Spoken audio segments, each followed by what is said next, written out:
Beneath the surface of these quiet waters, something ancient waits in silence. No waves betray its presence. No shoreline remembers it. And yet, below, history remains exactly where it fell, untouched, unseen, and forgotten by the world above. As the water parts and the seafloor comes into view, the outline of something unmistakably human begins to emerge. These are not natural formations. These are ruins, the remains of a coastal town lost centuries ago, swallowed whole by the sea. Stone homes now rest beneath layers of sand, their walls softened by time but still standing, still defiant. A staircase descends into the seabed, leading nowhere now, its steps once worn smooth by countless feet that never imagined the ocean would one day claim them. This town did not slowly fade. It vanished suddenly. The sea came without warning, and everyday life ended here in an instant.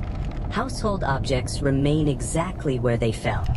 Bowls, tools, fragments of furniture, frozen in place as if their owners simply stepped outside and never returned. The settlement collapsed under an immense and unstoppable force. Among the debris, a victim of the tsunami still rests where the water left them behind. There was no time to escape, no chance to run. The disaster struck with terrifying speed.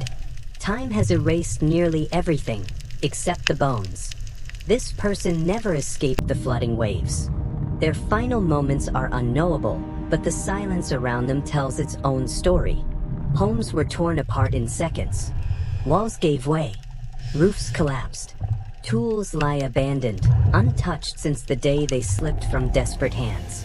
The town streets buckled and collapsed under the surge, reshaped by water that showed no mercy. Today, divers follow what was once a street. Their lights trace paths once filled with voices, footsteps, and daily routine. Entire neighborhoods now lie underwater, preserved not by intention, but by tragedy. Carvings etched into stone hint at ordinary lives long ago. Symbols, decorations, perhaps names, small expressions of identity now hidden beneath the sea. And still, more victims remain undiscovered, buried deeper in sand and time. This town was lost in a single day. As the diver moves deeper into the ruins, the scale of the destruction becomes clearer. Streets remain frozen beneath the sand, their layout still visible, as if waiting for life to return. Buildings collapsed as water rushed in, but many structures remain partially intact. Household items still sit in place, untouched for centuries. Doorways lead into buried homes, their interiors sealed by layers of sediment that protect and imprison them at the same time. Some residents never made it outside. The tsunami trapped people indoors, cutting off every escape. Community structures still stand underwater. Larger buildings that once brought people together, now standing empty and silent. And still, the lost town stretches far beyond what the diver can see, fading gradually into darkness. The diver enters what was once a public square. This was likely the heart of the town. Large structures once stood here, casting shadows over markets and gatherings. Pillars fell as foundations gave way, collapsing into one another as the ground beneath them failed. The center of town now lies in ruins, its purpose erased in moments. Market activity ended instantly. Trade goods remain scattered across the seabed. Objects once meant to be exchanged, sold, used, now forever abandoned. Daily commerce was frozen by catastrophe. The square became a graveyard. Human remains lie among the ruins, mixed with stone and sand. Life ended suddenly here, without ceremony or farewell. The diver moves carefully, documenting each discovery, knowing that every artifact tells a silent story. The sea preserved what land could not. Structures collapsed, but they were never disturbed again. Sediment sealed the town in time, locking it away from decay and memory. Nature slowly reclaimed the ruins. Coral and algae now grow across stone streets, softening sharp edges, turning destruction into habitat. Fish move through what were once homes, unaware of the lives that once filled these spaces. The town did not disappear. It transformed.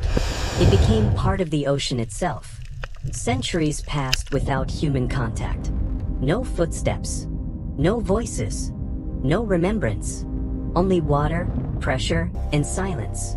And yet, everything remains. A town preserved not by design, but by tragedy. What lies beneath these waters is not just stone and bone.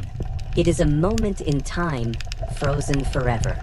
A reminder that the sea gives life, and sometimes, without warning, it takes everything back.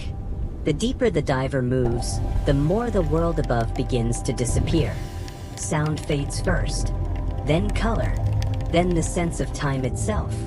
With every meter descended, the ocean tightens its grip, pressing silence into the ears and weight into the chest. Ahead, the beam of a dive light cuts through darkness, revealing the outlines of a place that should not exist anymore. The diver continues along collapsed streets, paths once worn smooth by daily life, now broken, buried, and reshaped by catastrophe.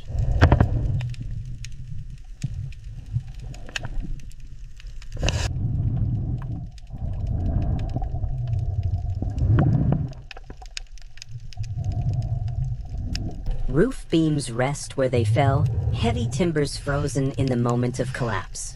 They did not rot in air or burn in fire. They simply gave in, slowly, silently, as water filled every space around them. Wooden structures decayed without witnesses, dissolving over centuries in total isolation. No one heard them break apart. No one recorded their end. Stone walls remain partially intact. Even after everything, they still stand, fractured, tilted, but stubborn. They outline rooms where families once gathered, where conversations echoed, where light once entered through open doorways. The layout of homes is still visible. Kitchens, sleeping spaces, narrow passages between walls. This was not a temporary settlement. This was a living town. Living spaces remained frozen beneath layers of sand. Beds were never moved. Tools were never gathered. Doors were never closed for the last time. There are no signs of rebuilding here. No repairs. No reinforcements. No evidence of return. This town was never reclaimed. Abandonment did not come slowly. It became permanent in a single moment. The sea claimed everything. As the diver moves deeper into the ruins, the damage grows more severe. Entire sections of the town are crushed beyond recognition. Larger buildings suffered complete collapse, their greater size offering no resistance to the force that struck. Foundations shifted under unimaginable pressure, dragged sideways, tilted, broken apart as the ground itself failed. Streets were buried unevenly. Some vanish abruptly beneath sand. Others remain exposed, scarred, and warped. The force of water reshaped the land, not over decades, but in moments. This was not erosion. This was impact. The ocean did not gently take this place. It overwhelmed it. Natural light barely reaches these depths now. What little remains filters down weakly, distorted by distance and water. Darkness hides untouched areas, rooms no one has entered since the day the sea arrived. Many ruins remain unexplored, sealed away not by intention, but by depth, pressure, and time. The town extends farther than expected, stretching beyond the diver's vision, dissolving into shadow. Its full size remains unknown. What is known is what did not happen here. Fires never followed, only water and silence. There are no scorch marks, no ash, no signs of battle, no weapons, no fortifications. This was not war. This was not human conflict. This was a natural catastrophe. The tsunami left no survivors behind. There are no escape routes carved into the ruins. No signs of organized flight. The town vanished without warning. History recorded nothing of its final moments. No written accounts. No legends. No memory passed down. Only the seabed kept its memory. Centuries passed above, erasing all human presence. Buildings collapsed on land. Roads shifted. New cities rose and fell. Generations lived and died without ever knowing this place existed. Below, everything remained.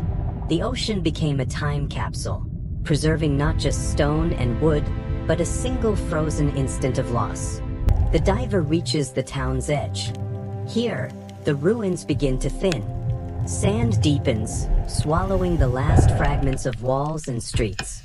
Structures fade into darkness, their outlines dissolving until only scattered debris remains. Broken stone marks the final boundary between settlement and seabed. Beyond this point, nothing remains. The town ends here. What survives is fragile. A careless fin stroke could disturb centuries of stillness. A single touch could collapse what time has spared. Disturbance could erase it forever. In this place, documentation becomes preservation. Observation replaces intrusion. The diver records, knowing that even presence must be brief. The diver prepares to ascend. As the body rises, the ruins slowly disappear below, swallowed once more by drifting sediment. The town returns to silence. The sea resumes its stillness, closing gently over what it has guarded for so long. No movement remains among the stones. No sound, no life. Only history lingers below. The disaster itself is long over, but its consequences remain visible, etched into every wall, every collapsed beam, every buried street. The ocean keeps its secrets well, revealing them only for moments, only to those willing to descend into darkness. This town will never rise again. It will never be rebuilt, never repopulate, never remembered as it once was. And yet it endures. Centuries later, it still lies beneath the waves, unchanged, undisturbed, and waiting, silent proof of how quickly life can vanish and how patiently the sea remembers.